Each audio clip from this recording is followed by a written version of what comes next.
minimalism is not a destination.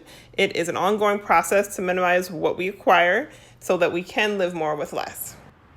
Hey, welcome back to my channel. In today's video, I'm going to share with you how I organize our car storage. So if you want some tips on how to organize the bikes and the scooters, the picnic gear, the outdoor toys, the festival chairs, stroller, and those grocery bags, stay tuned. This video is for you.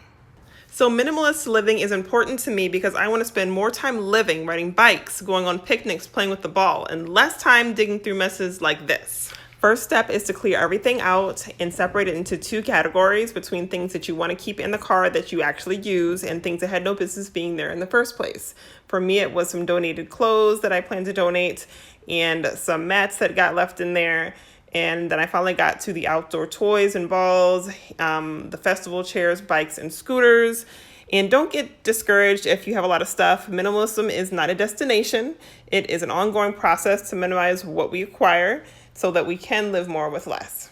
Okay, so the vacuum broke, so don't judge me. But anyway, in my experience, I've noticed that the things that don't have a home are the very things that end up all over the place. So I always look and see where I can house items. And one of the most important steps is to only put back the things that you actually use on a regular basis and to put it back in an accessible way, in places you can actually reach it and use it. Finding little compartments, using upcycling bags to be able to put things in, making sure you can just pick things up easily. I used a basket. You can upcycle a basket to be able to keep things from sliding around.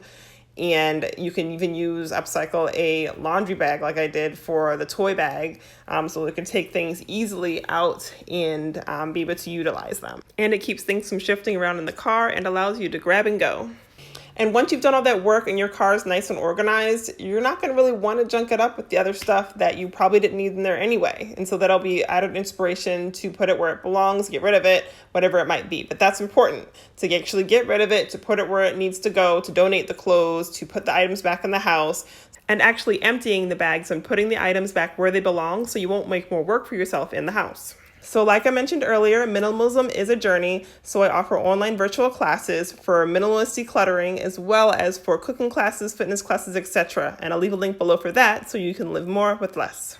So that's it. I hope you enjoyed today's video. Be sure to like, subscribe, and comment, and I will see you in the next video.